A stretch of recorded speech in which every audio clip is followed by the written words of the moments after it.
Welcome to real news. ముందుగా headlines చూద్దాం. CM Chandrababu power point presentation 2025-26 తొలి అర్ధ సంవత్సరంలో 10.91% జీఎస్డీపీ వృద్ధి నమోదు. పారిశ్రామిక రంగంలో 12.05%, సేవల రంగంలో 11% వృద్ధి.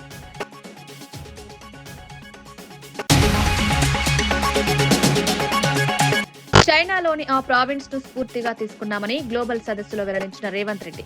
కొత్త రాష్ట్రమైనప్పటికీ తెలంగాణ అభివృద్ధిలో దూసుకుపోతుందన్న ముఖ్యమంత్రి 2047 నాటికి సరికొత్త లక్ష్యాలను నిర్దేశించుకుని ముందుకు సాగుతున్నామన్న ముఖ్యమంత్రి.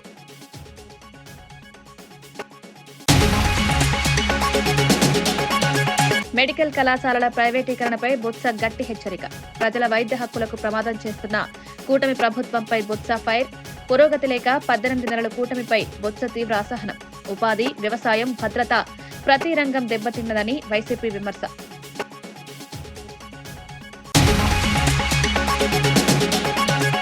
ఇండిగోపై విచారణ జరుగుతోందన్న రామ్మోహన్ నాయుడు విమర్శలు, ఆరోపణలకు రాజ్యసభలో సమాధానం. సంక్షోభానికి ముందు జరిగిన సంఘటనల క్రమాన్ని వివరించిన కేంద్ర మంత్రి.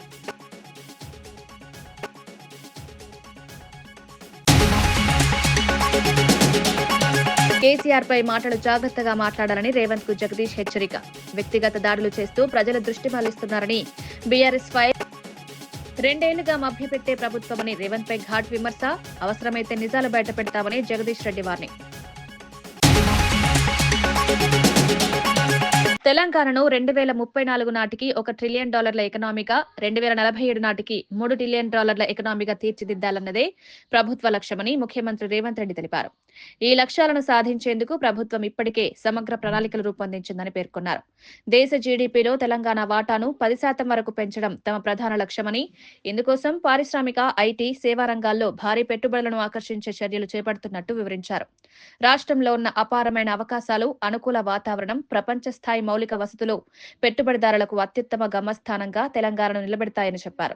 పారిశ్రామికవేత్తలు తమ పెట్టుబడులకు తెలంగాణను ఎంచుకోవాలని, ప్రభుత్వం అన్ని రంగాల పెట్టుబడిదారులకు పూర్తి భరోసా, అవరోధరహిత అనుమతులు, పారదర్శక విధానాలు అందించేందుకు కట్టుబడి ఉందని సీఎం స్పష్టం చేశారు. తెలంగాణ భవిష్యత్తు బలంగా, స్థిరంగా ఉండేందుకు ఈ లక్ష్యాలు కీలక మలుపు కానున్నాయని పేర్కొన్నారు. To debate the future of India. They drafted a new constitution and decided India would become a sovereign, democratic republic, socialist and secular in nature. Today, when we want to lay a roadmap for our future, we take inspiration from Mahatma Gandhi and Dr. B.R. Ambedkar. We are inspired by constitution makers. Our people fought for decades for a separate state of Telangana.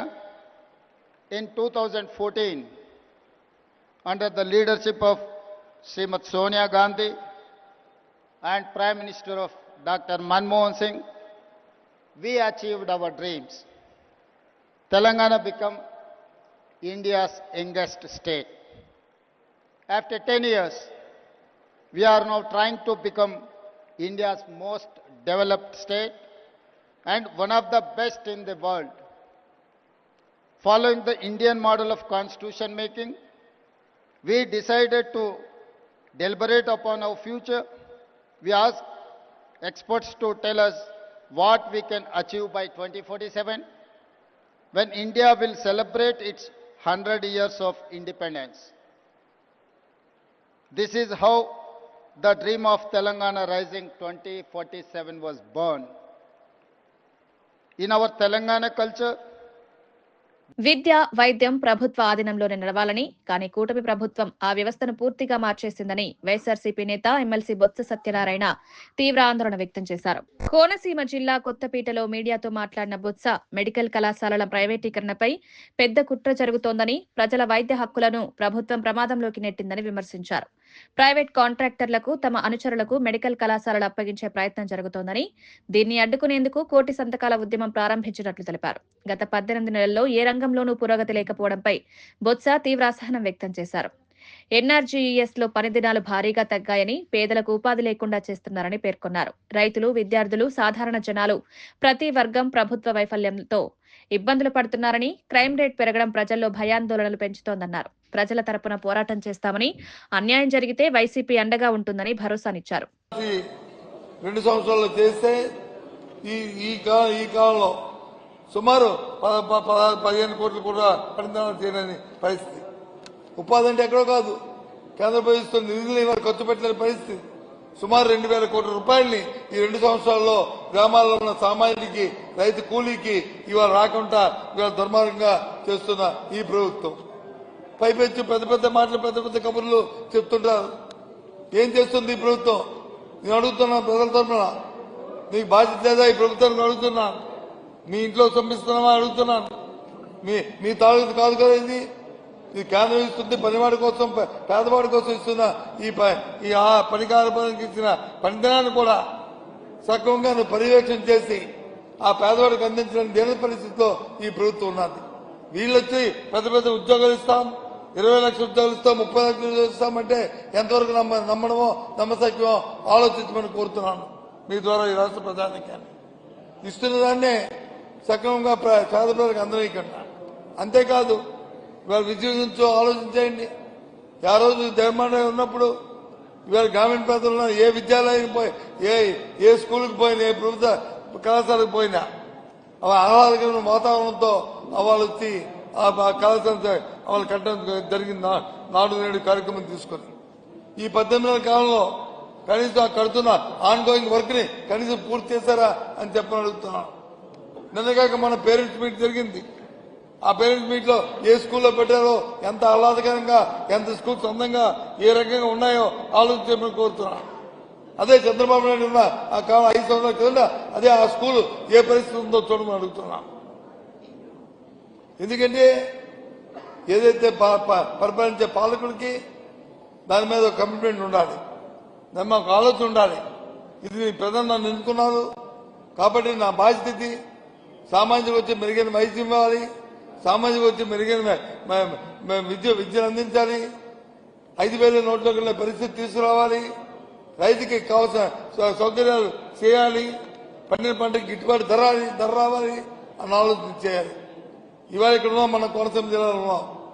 మనంతా కూడా ఈ ప్రాంతం అంతా కూడా రైతాంగం వ్యవసాయం ఆధారపడిన ప్రాంతం అంతా కూడా ఇవాళ ఈ రాష్ట్రంలో చూస్తున్న ఏ పంటకైనా సరే ఇటు ధాన్యానికి కానీ ఇటు లేదు అటు పొగాకు. తెలంగాణ రాజకీయాలు, అభివృద్ధిపై కేంద్ర మంత్రి కిషన్ రెడ్డి మాట్లాడే అర్హత లేదని టీపీసీసీ అధ్యక్షుడు ఎమ్మెల్సీ మహేష్ కుమార్ గౌడ్ తీవ్రంగా విమర్శించారు. 2 ఏళ్ల పాటు కేంద్ర మంత్రివర్గంలో కీలక పదవి చేపట్టినా తెలంగాణ అభివృద్ధికి ఆయన ఏ ఒక్కటి కూడా తీసుకురాలేదని తెలిపారు. రాష్ట్రానికి ప్రత్యేకంగా కావాల్సిన ప్రాజెక్టులు, నిధులు, అనుమతుల విషయంలో కిషన్ రెడ్డి పూర్తిగా విఫలమయ్యారని, కేంద్రంలో ఉన్న తన స్థాయిని తెలంగాణ ప్రయోజనాల కోసం ఉపయోగించలేదని మండిపడ్డారు.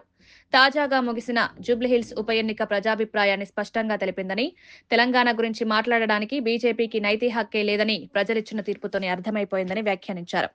రాష్ట్ర ప్రయోజనాల కోసం పోరాడని నాయకులు విమర్శలు చేస్తే ప్రజలు నమ్మే పరిస్థితి లేదని, తెలంగాణ అభివృద్ధి కోసం కాంగ్రెస్ ప్రభుత్వం చేసే కృషిని విరోధులు అడ్డుకోలేరని స్పష్టం చేశారు. వారు తెలంగాణ గురించి మాట్లాడితే ప్రజలు జీర్ణించుకునే పరిస్థితి లేరు. తెలంగాణలో కాంగ్రెస్ ప్రభుత్వం, రేవంత్ రెడ్డి గారు ముఖ్యమంత్రిగా 2 సంవత్సరాల్లో అభివృద్ధితో పాటు సంక్షేమం ఇచ్చి ప్రజలతో శబాషి కొట్టించుకున్నాం. దాని కారణంగానే జూబ్లీహిల్స్ మేము గెలవడం, కిషన్ రెడ్డి గారి బీజేపీ పార్టీ డిపాజిట్ కోల్పోవడం జరిగింది. దీని అర్థం ఏంటంటే ప్రజలు స్పష్టత ఇచ్చారు. బీజేపీకి రాష్ట్రం గురించి మాట్లాడే అర్హత గాని, ఇక్కడ రాజకీయాలు చేసే పని కానీ లేదనే మాట. జూబ్లీస్ ఎన్నికల ద్వారా 2 సంవత్సరాలుగా కాంగ్రెస్ ప్రభుత్వం ఇస్తున్నటువంటి అభివృద్ధి సంక్షేమ ఫలాలు ప్రజలకు అందుతున్నాయి. ప్రజలు సంతోషంగా ఉన్నారనే మాట జూబ్లీస్ ఎన్నిక ద్వారా స్పష్టం చేశారు. టీఆర్ఎస్ ను ఓడించారు. బీజేపీ పార్టీ కనీసం డిపాజిట్ ఇవ్వలేదంటే, కిషన్ రెడ్డి గారు అందులోనూ వారి నియోజకవర్గంలో అసెంబ్లీలో డిపాజిట్ పోయిందంటే వారు తెలంగాణ గురించి మాట్లాడే అర్హత, హక్కు లేదని నేను అంటాను. గౌరవ మంత్రిగా ఉండి కూడా రాష్ట్రానికి రావాల్సిన ఫ్రీ డెలివరీ పేరిట ఒక గర్భిణి ప్రాణం కోల్పోవడం మనసును కలిచివేసే విషయమని వైఎస్ఆర్సీపీ అధికార ప్రతినిధి, మాజీ ఎంపీ మార్గాని భరత్ తీవ్ర ఆవేదన వ్యక్తం చేశారు. వైద్య సేవలు అందించాల్సిన చోట నిర్లక్ష్యం చోటు చేసుకోవడం బాధాకరమని, దీనిపై ప్రభుత్వం తక్షణ కఠిన చర్యలు తీసుకోవాల్సిన అవసరం ఉందని పేర్కొన్నారు. మరోవైపు విధులు సవ్యంగా నిర్వహిస్తున్న నర్సులు, డాక్టర్లపై అనవసర ఆరోపణలు చేస్తూ వైఎస్ఆర్సీపీ వారిని ముద్ర వేసి వేధిస్తున్నారని మండిపడ్డారు. ఈవీఎం ఎమ్మెల్యే ఆదిరెడ్డి శ్రీనివాస్ వ్యవహార శైలి వైద్య సిబ్బందిలో భయాందోళన సృష్టించిందని, తమ ప్రాణాలను పరంగా పెట్టి సేవ చేస్తున్న వారి మనోభావాలు దెబ్బతీయడం తగదని భరత్ పేర్కొన్నారు. వైద్య రంగం రాజకీయాలకు అతీతంగా ఉండాలి, ప్రజల ఆరోగ్యం రాజకీయ ప్రయోజనాల కోసం ఉపయోగించడదని హెచ్చరించారు. బాధిత కుటుంబానికి న్యాయం చేయాలని, ఘటనలో నిర్లక్ష్యం ఎక్కడ జరిగిందో స్పష్టంగా వెలికి తీయాలని ప్రభుత్వాన్ని బలంగా కోరారు. బేబీని బయటకు తీయండి, నేను భరించలేకపోతున్నానని కాళ్ళ వేళ్ళ ఆ తల్లిదండ్రులు, ఆ గర్భవతి అయిన వాళ్ళ తల్లి కూడా డాక్టర్ని బతిమలాడిందంట చేయమని. రేపు మార్నింగ్ చేస్తాము, మీకు బ్లడ్ లేదు, బ్లడ్ తెచ్చుకోండి అని పంపించి, ఇంకొక బాధాకరమైన వర్డింగ్ ఏంటంటే ఈనాడు పేపర్లో కూడా వచ్చింది, ఓ పెద్ద డాక్టరే చనిపోతే దిక్కులేదు, ఇంక మీరేంటి అన్న మాటలు ఒక డాక్టర్ మాట్లాడారంట. ఆమె తల్లి చెప్తా ఉన్నారు. అంటే ఆ నొప్పులు భరించలేక మిడ్-నైట్ 2:30కి ఆపరేట్ చేశారంట. వాళ్ళు ముందర నుంచి చెప్తా ఉన్నారు, సి సెక్షన్ ఆపరేషన్ చేయండి, భరించలేకపోతున్నారని అమ్మాయి చెప్తా ఉంది, వాళ్ళ పేరెంట్స్ చెప్తా ఉన్నారు. కానీ ఫ్రీ డెలివరీ చేయాలనే ఉద్దేశం మరి ఏంటో మరి. ఇప్పుడు నేను వాళ్ళందరినీ కూడా వెంట పెట్టుకుని గవర్నమెంట్ హాస్పిటల్కి వెళ్తాం. అసలు ఇన్సిడెంట్ ఏం జరిగింది, మీరు తీసుకున్న యాక్షన్ ఏంటి, మీరు చేసిన ట్రీట్మెంట్ ఏంటి, ఇలాగా మీకు ప్రజల ప్రాణాలంటే లెక్కలేదా? ప్రజల ప్రాణాలంటే లెక్కలేదా? మీరు చెప్పే ఒక డాక్టర్ చెప్పిన మాట అంట. మరి ఆ తల్లి చెప్తా ఉన్నారు, ఏమని చెప్తున్నారని అంటే, ఓ పెద్ద డాక్టరే చనిపోయింది ఇలాగ కేసులో, ఇంక మీరేంటి అన్నట్టు మాట్లాడిందంట. ఎంత దారుణమండి. ఇవాళ ఆరోగ్యశ్రీయా పూర్తి స్థాయి పనిచేయట్లా, గవర్నమెంట్ హాస్పిటల్ స్టాండర్డ్సే లేవు, డాక్టర్స్ మరి ఏ స్థాయిలో ఉన్నారో తెలీదు. తెలంగాణ రాష్ట్రంతో సోనియా గాంధీకి ఉన్న ప్రత్యేక అనుబంధాన్ని TPCC general secretary doctor Charan Kaushik Yadav స్మరించుకున్నారు. ప్రత్యేక తెలంగాణ కోసం ప్రజలు పోరాడిన సమయంలో సోనియా గాంధీ ఇచ్చిన హామీని నిలబెట్టుకుని చరిత్రలో చిరస్థాయిగా నిలిచారని తెలిపారు. ఆమె నిర్ణయంతో ఏర్పడిన రాష్ట్రం ఇప్పుడు అభివృద్ధి పదంలో సుస్థిరంగా ముందుకు సాగుతోందని పేర్కొన్నారు. ప్రస్తుతం సీఎం రేవంత్ రెడ్డి నాయకత్వంలో తెలంగాణను 3 ట్రిలియన్ ఆర్థిక వ్యవస్థగా తీర్చిదిద్దే విజన్ 2047 లక్ష్యంతో ప్రభుత్వం పనిచేస్తోందని చరణ్ కౌశిక్ వివరించారు. ఈ నేపథ్యంలో నేడు రేపు జరుగుతున్న గ్లోబల్ సమ్మిట్ తెలంగాణ భవిష్యత్ దిశను నిర్దేశించే పునాదిగా నిలుస్తుందన్నారు. సోనియా గాంధీ జన్మదినాన్ని పురస్కరించుకుని రాష్ట్ర ప్రజలందరి తరపున హృదయపూర్వక శుభాకాంక్షలు తెలియజేసినట్టు తెలిపారు. తెలంగాణ అభివృద్ధికి ఆమె అందించిన తోడ్పాటు ఎప్పటికీ మరవలేనిదని, ఈ రాష్ట్ర ప్రజల హృదయాల్లో ఆమెకు ప్రత్యేక స్థానం ఉందని పేర్కొన్నారు. నామరూపాలు లేకుండా పోతుందని తెలిసి కూడా శ్రీమతి సోనియా గాంధీ గారు తెలంగాణ రాష్ట్ర ప్రజలకు ఇచ్చిన హామీ నెరవేర్చింది సోనియా గాంధీ గారు. అదే కాకుండా తెలంగాణ ఏ లక్ష్యాల కోసం తెలంగాణ రాష్ట్రం ఏర్పాటు చేసుకున్నామో, నీళ్లు, నిధులు, నియామకాలు 2014 నుంచి 2023 వరకు నీళ్లు, నిధులు, నియామకాలు విషయంలో తెలంగాణకు తీవ్ర అన్యాయం జరిగింది. కేసీఆర్ గారు ఇటు ఉద్యోగాలు ఇవ్వలేకపోయాడు, 11 పేపర్ లీక్ చేసిండు. అదే కాకుండా నిధుల విషయంలో తెలంగాణ 7 లక్షల కోట్ల రూపాయల అప్పు, 1,20,000 కోట్ల రూపాయల కాంట్రాక్ట్ బిల్లు చెల్లించకపోయాడు. అదే కాకుండా నీళ్లు, నిధులు, నియామకాల విషయంలో, అదే కాకుండా నియామకాల విషయంలో కూడా 13 పేపర్ లీక్ అయినాయి. తెలంగాణ రాష్ట్రంలో పరిస్థితి నిరుద్యోగులకు సంబంధించి ఆత్మహత్యలు చేసుకున్న పరిస్థితి మనం చూసినాం. అదే కాకుండా నీళ్ల విషయంలో కృష్ణా జిల్లాలో అన్యాయం జరిగింది, గోదావరి జిల్లాలో అన్యాయం జరిగింది. కానీ తెలంగాణ రాష్ట్రంలో కాంగ్రెస్ పార్టీ డిసెంబర్ 3వ తారీఖు నాడు తెలంగాణ రాష్ట్రంలో 23లో అధికారంలోకి వచ్చిన తర్వాత తెలంగాణ రాష్ట్రంలో ఏదైతే నీళ్లు, నిధులు, నియామకాల అస్తిత్వం, ప్రజాస్వామ్యం కోసం ఈ 5 లక్ష్యాలతో ముందుకు పోతూ తెలంగాణ రాష్ట్రంలో కాంగ్రెస్ పార్టీ అస్తిత్వం విషయంలో టీఎస్ ప్లేస్ లో టీజీ తీసుకురావడం, అందశ్రీ గారి గీతాన్ని తెలంగాణ గీతంగా ప్రకటించుకోవడం, గద్దర్ గారి వర్ధంతి జయంతి నిర్వహించడం, నంది అవార్డులు ఇవ్వడం, అదే కాకుండా అస్తిత్వాన్ని నెరవేర్చే ప్రయత్నం కాంగ్రెస్ పార్టీ. ప్రజాస్వామ్యం అంటే ఇందిరాపార్క్ దగ్గర ధర్నాచౌక్ ప్రారంభించడం, ప్రగతి భవన్ ఆనాడు ఎవరికి ప్రవేశం లేదు, ప్రగతి భవన్ ప్లేస్ లో పూలే ప్రజాభవన్ నామకరణం చేసి అక్కడ ప్రజావాణి ప్రతి మంగళవారం, శుక్రవారం జరుగుతా ఉంది. అదే కాకుండా నియామకాల విషయంలో ఇప్పటికే 60,000 ఉద్యోగాలు నింపడం. 2013 తర్వాత ఎక్కడ కూడా గ్రూప్ 1 నిర్వహించలే. కేసీఆర్ గారి ప్రభుత్వం 2 సార్లు నోటిఫికేషన్ వేసినప్పటికీ 2013 నుంచి 2025 వరకు అసలు గ్రూప్ 1 జరగలేదు. కానీ కాంగ్రెస్ ప్రభుత్వం ఎక్కడ చిన్న వివాదాలు లేకుండా 563 ఉద్యోగాలు ఇచ్చి గ్రూప్ 2 నిర్వహించారు, గ్రూప్ 3 నిర్వహించారు. కేసీఆర్ పై నోటికొచ్చినట్టు మాట్లాడితే చూస్తూ ఊరుకోమని, తాము మాట్లాడడం ప్రారంభిస్తే రేవంత్ రెడ్డి తట్టుకోలేరని మాజీ మంత్రి ఎమ్మెల్యే జగదీష్ రెడ్డి గట్టిగా హెచ్చరించారు. రేవంత్ నాయకత్వంలో ప్రభుత్వమే 2 ఏళ్లుగా రాష్ట్ర ప్రజలను మభ్యపెడుతుందని, బీఆర్ఎస్ పై అనవసర ఆరోపణలు చేస్తూ దృష్టి మళ్లించే ప్రయత్నం చేస్తున్నారని మండిపడ్డారు.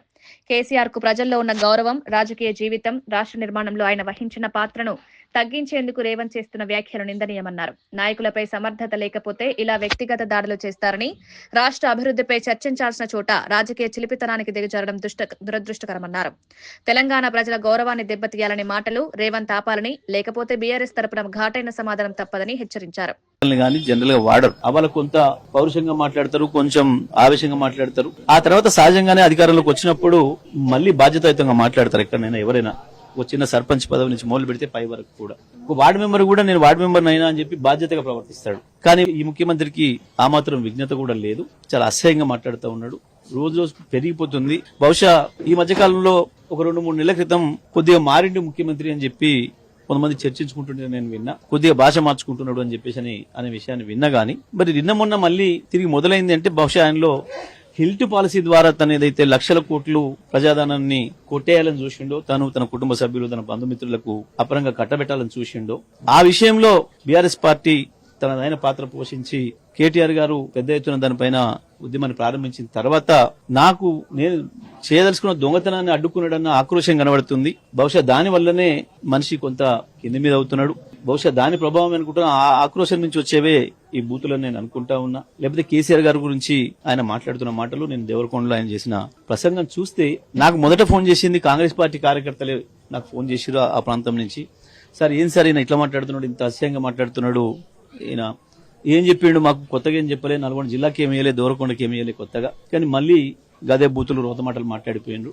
మేము మా ముఖ్యమంత్రిని చెప్పుకోవడానికి సిగ్గుపడుతున్నామని చెప్పి కాంగ్రెస్ పార్టీ నాయకులే కొంతమంది నాకు ఫోన్ చేశారు ఆ ప్రాంతం నుంచి. గంత అసహ్యంగా తయారైంది ఆయన ప్రవర్తన. 32 లక్షల జనాభా ఉన్న మల్కాజ్గిరి వంటి పెద్ద నియోజకవర్గంలో కనీసం 100 పడకల ప్రభుత్వ ఆసుపత్రి కూడా లేకపోవడం దారుణమని తెలంగాణ జాగృతి అధ్యక్షురాలు కవిత తీవ్ర అసంతృప్తి వ్యక్తం చేశారు. సాధారణ కుటుంబాలు, పేద ప్రజలు తగిన వైద్య సేవలకు నోచుకోలేని పరిస్థితి ఏర్పడిందన్నారు. పబ్లిక్ హెల్త్ రంగం బలహీనపడడంతో ప్రాంతం మొత్తం ప్రైవేట్ మెడికల్ కాలేజీలు, ప్రైవేట్ ఆసుపత్రుల ఆధీనంలోకి వెళ్లిపోయిందని, చికిత్సలు ప్రజలకు భారమవుతున్నాయని కవిత పేర్కొన్నారు. మల్కాజ్గిరి వంటి విస్తారమైన ప్రాంతానికి అత్యాధునిక సౌకర్యాలతో కూడిన ప్రభుత్వ ఆసుపత్రి అత్యవసరమని గుర్తు చేశారు. ప్రజలు ఇబ్బందులు పడుతున్నా ప్రభుత్వం స్పందించకపోవడం విచారకరమని, ఆరోగ్య హక్కు ప్రతి పౌరుడి మౌలిక హక్కని, దీనిపై ప్రత్యేక దృష్టి పెట్టాల్సిన అవసరం ఉందని హెచ్చరించారు. రాబోయే రోజుల్లో ప్రజలతో కలిసి ఈ సమస్యపై పెద్ద ఎత్తున ఉద్యమం చేయడానికన్నా వెనకాడబోమని కవిత స్పష్టం చేశారు. 5,000, 4,000 ఇట్లా బ్లాకులు కట్టి, ఇవన్నీ అవుట్స్కట్స్ హైదరాబాద్ కాబట్టి జవహర్ నగర్ లో కొన్ని, ఇక్కడ కొన్ని, అక్కడ కొన్ని కట్టిన తర్వాత ప్రాబ్లం ఏమైంది, ముషీరాబాద్లో ఉన్న వాళ్ళకు జవహర్ నగర్లు ఇచ్చారు, అక్కడెక్కడనో సికింద్రాబాద్లో ఉన్న వాళ్ళకి తీసుకుపోయి ఇంకో దగ్గర ఇచ్చారు. సో అన్ని ఎక్కడెక్కడ వాళ్ళనో తీసుకొచ్చి ఇక్కడ అవుట్స్కట్స్లో ఇస్తే వాళ్ళు ఎవరు కూడా ఆ ఇళ్లలో ఉండలేరు. ఉండకపోయేసరికి అధికారులు ఏం చేస్తున్నారు, మీరు ఇళ్లలో ఎందుకు ఉండలేరు, మీ ఇల్లు క్యాన్సిల్ చేస్తామని రోజు పొద్దున్న లేస్తే నోటీసులు ఇవ్వడం. అన్నిటికన్నా దారుణం మేము నోటీస్ చేసింది ఏంటంటే, ఏదైతే డిగ్నిటీ హౌసింగ్ అంటామో డబుల్ బెడ్రూమ్ హౌసెస్ జవహర్ నగర్లో ఒక 5,000 ఇండ్లు కట్టిరు, దాదాపు 4,600 యూనిట్లు. ఎంత ఘోరం అంటే మురికి కూపంలోంచి పేదవాళ్ళని తీసి చెత్తగుట్ట పక్కనే వేసేసారు అన్నట్టు.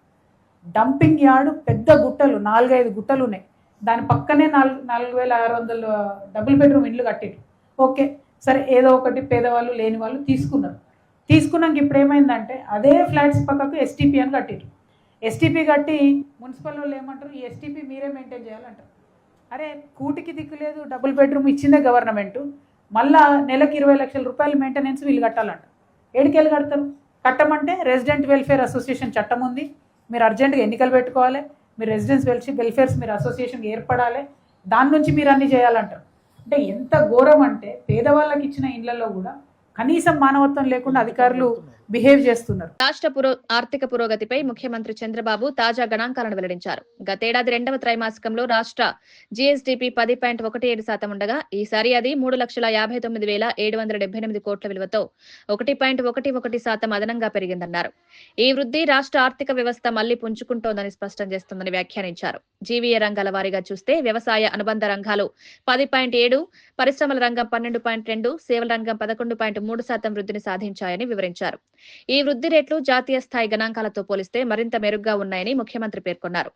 జాతీయ స్థాయిలో వ్యవసాయ వృద్ధి 1.8% మాత్రమే ఉండగా మన రాష్ట్రం 10%కి పైగా నమోదు చేయడం రైతుల శ్రమకు నిదర్శనమన్నారు. పరిశ్రమలు, సేవల రంగాల్లో కూడా జాతీయ సగటును మించిపోయిన అభివృద్ధి రాష్ట్రానికి మంచి సంకేతమన్నారు. ప్రగతి దిశగా ప్రభుత్వం మరిన్ని ఆర్థిక సంస్కరణలు చేపడుతుందని సీఎం వెల్లడించారు. 12.20 పెరిగింది. సబ్స్టాన్షియల్ గ్రోత్ అచీవ్ చేశాం. అది ఇంకా రాను పెరుగుతుంది. అది అచీవ్ చేస్తాం. Government of India 8.5. Service sector కు వచ్చినప్పుడు 1,43,827 కోట్లు, 11.51% లాస్ట్ ఇయర్ గ్రోత్ రేట్. ఇప్పుడు ఈ సంవత్సరం 1,60,075 కోట్ల రూపాయలు, 11.30. Government of India 10.6%. Gross value added చూస్తే 10.26 లాస్ట్ ఇయర్. ఈ ఇయర్ దానికంటే పెరిగి 11.30, మోర్ దెన్ 1.03% పెరిగాం. గవర్నమెంట్ ఆఫ్ ఇండియా 8.7 పెరిగారు. ఇది కరెంట్ ప్రైసెస్ లో దగ్గర 2.6% పైన పెరిగాం. జిఎస్టిపిలో చూస్తే లాస్ట్ టైం 10.17, ఈసారి 11.28. Government of India 8.7. ఇది క్లియర్ కట్ గా in all aspects we are able to do better and also last year కంటే ఈ ఇయర్ ఇంప్రూవ్ చేసుకున్నాం పర్ఫార్మెన్స్ కూడా. ఇండిగో విమానాల రద్దు సమస్యపై పెరుగుతున్న ఆందోళన నేపథ్యంలో పౌర విమానయాన శాఖ మంత్రి రామ్మోహన్ నాయుడు కీలకంగా వెల్లడించారు.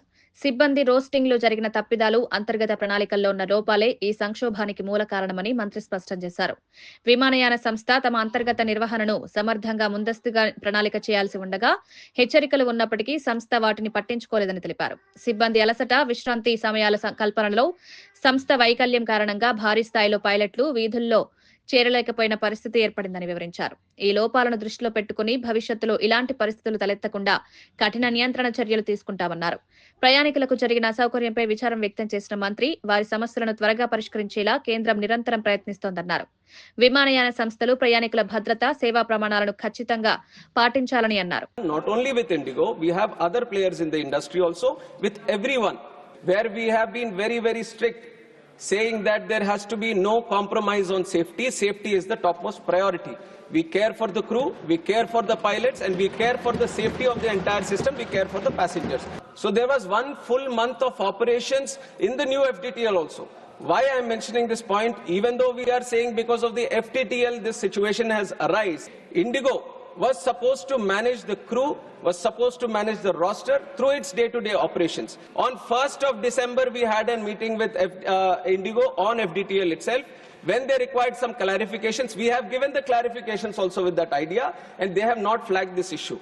So everything was running normal till then. Suddenly we have observed this on 3rd. Immediately when this was observed, the ministry came into the picture that we are not taking this situation easily. We are doing an inquiry and we will take very, very strict action. రాష్ట్రంలో ప్రజలకు పౌష్టికాహారం మరింత చేరువ చేయాలన్న లక్ష్యంతో ప్రభుత్వం మరో కీలక నిర్ణయం తీసుకుంది. వచ్చే జనవరి 1 నుండి రాష్ట్రంలోని అన్ని రైస్ కార్డుదారులకు రాగులు, గోధుమ పిండి పంపిణీ చేపడతామని మంత్రి నాదెండ్ల మనోహర్ ప్రకటించారు. ప్రజల ఆరోగ్యాన్ని దృష్టిలో పెట్టుకుని పోషక విలువలతో కూడిన ధాన్యాలను అందించడం ఈ ప్రభుత్వ ప్రధాన సంకల్పమని పేర్కొన్నారు. రాగులు, గోధుమ పిండి పంపిణీ ద్వారా ముఖ్యంగా పేద కుటుంబాల్లో పిల్లలు, వృద్ధులు, గర్భిణీలు మెరుగైన పోషకాహారం పొందే అవకాశం ఉంటుందన్నారు. ఈ కార్యక్రమం కోసం అవసరమైన దరఖాస్తులు, నిల్వలు, లాజిస్టిక్ ఏర్పాట్లు ఇప్పటికే పూర్తయ్యాయన్నారు. ప్రభుత్వ సంక్షేమ పథకాల అసలు ఉద్దేశం పేదల జీవన ప్రమాణాలను మెరుగుపరచడమేనని మంత్రి స్పష్టం చేశారు. రాబోయే నెలల్లో మరిన్ని సంక్షేమ నిర్ణయాలు అమలు చేస్తామని కూడా వెల్లడించారు. ప్రజలకు నాణ్యమైన ఆహారాన్ని అందించేందుకు ప్రభుత్వం కట్టుబడి ఉందని మంత్రి నాదెండ్ల తెలిపారు. ఆహారంలో మన న్యూట్రిషన్ వాల్యూ పెంచుకునే విధంగా మనలో మార్పులు తీసుకురావాలనే విషయం ఎప్పుడూ ప్రస్తావిస్తూనే ఉంటారు.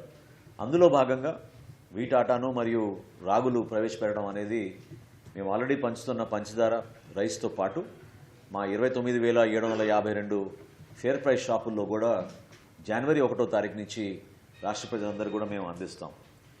సో జనవరి 1వ తారీఖు నుంచి పీడిఎస్ వ్యవస్థ ద్వారా మేము అందించే ప్రతి బస్తా క్యూఆర్ ట్యాగ్గా తీసుకొచ్చే విధంగా ఈరోజు దాని గురించి కూడా మంత్రి గారు, ఇతర అధికారులందరూ కూడా అంగీకరించారు. ఇది ఒక అద్భుతమైన సంస్కరణగా నేను భావిస్తున్నాను. పరకామణి కేసులో జరిగిన దొంగతనాన్ని చిన్న విషయంగా చిత్రీకరించడం పూర్తిగా అప్రజాస్వామికమని, భక్తుల భావాలను అవమానించే వ్యాఖ్యలని టీటీడీ బోర్డు సభ్యుడు భానుప్రకాష్ రెడ్డి తీవ్రంగా ఖండించారు. జగన్ ఈ సంఘటనను లేనిదో చిన్న తప్పుగా అభివర్ణించడం హాస్యాస్పదమే కాక భక్తుల విశ్వాసాలతో ఆటలాడమేనని మండిపడ్డారు. టీటీడీ వంటి పవిత్రమైన సంస్థలో ₹1 లోటు జరిగినా అది పెద్ద నేరమని, అక్కడ జరిగే ప్రతి అంశం పట్ల అత్యంత జాగ్రత్తగా వ్యవహరించాల్సిన బాధ్యత ప్రతి ప్రభుత్వానిదని భానుప్రకాష్ పేర్కొన్నారు. భావోద్వేగాలకు గురైన లక్షలాది మంది భక్తులు దాతృత్వంతో సమర్పించే నైవేద్యం పరకామణిని కాపాడడం ఎవరి వ్యక్తిగత అభిప్రాయాలకు అతీతమన్నారు. ఇలాంటి కీలకమైన విషయాన్ని తేలికగా తీసుకోవడం ద్వారా ప్రభుత్వం బాధ్యత రాహిత్యాన్ని ప్రదర్శించిందని భానుప్రకాష్ రెడ్డి అన్నారు.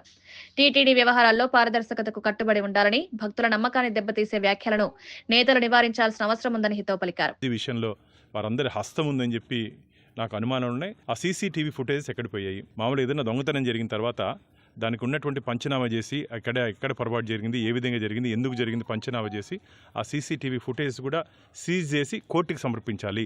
కానీ ఆ సీసీటీవీ ఫుటేజ్ పూర్తిగా డిలీట్ చేశారు. ఎవరు డిలీట్ చేశారు, ఎందుకు డిలీట్ చేశారో దాని మీద నేను హైకోర్టులో రిట్ పిటిషన్ కూడా వేశాను. అదృష్టవశాత్తు ఒక భక్తుడు ఆ విజువల్స్ నాకు ఇచ్చిన కారణంగా అది మీడియా మిత్రుల సహకారంతో శ్రీవారి భక్తుల ముందు పెట్టడం జరిగింది. అదే ఈరోజు ఆధారమైంది. కానీ దురదృష్టం దాంట్లో ముఖ్యంగా ఉన్నటువంటి ఏవీఎస్ఓ సతీష్ కుమార్ కూడా అనుమానాస్పద మృతి. దాన్ని కూడా తొందరలోనే పోలీసు ఎంక్వైరీ చేస్తున్నారు. ఏ విధంగా జరిగింది అది కూడా శ్రీవారి భక్తుల ముందు, ప్రజల ముందు రాబోతుంది. వార్తలు ముగించే ముందు ముఖ్యాంశాలు మరోసారి.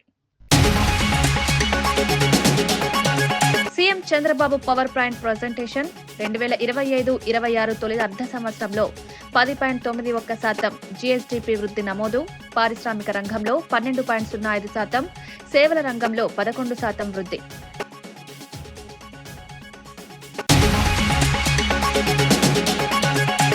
చైనాలోని ఆ ప్రావిన్స్ ను స్ఫూర్తిగా తీసుకున్నామని గ్లోబల్ సదస్సులో వెల్లడించిన రేవంత్ రెడ్డి. కొత్త రాష్ట్రమైనప్పటికీ తెలంగాణ అభివృద్ధిలో దూసుకుపోతుందన్న ముఖ్యమంత్రి. 2047 నాటికి సరికొత్త లక్ష్యాలను నిర్దేశించుకుని ముందుకు సాగుతున్నామన్న ముఖ్యమంత్రి.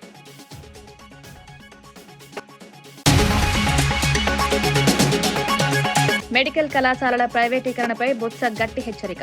ప్రజల వైద్య హక్కులకు ప్రమాదం చేస్తున్న కూటమి ప్రభుత్వంపై బొత్స ఫైర్.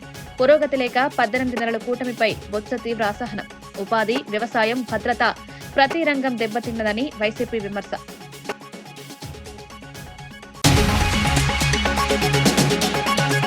ఇండిగోపై విచారణ జరుగుతోందన్న రామ్మోహన్ నాయుడు విమర్శలు, ఆరోపణలకు రాజ్యసభలో సమాధానం. సంక్షోభానికి ముందు జరిగిన సంఘటనల క్రమాన్ని వివరించిన కేంద్ర మంత్రి.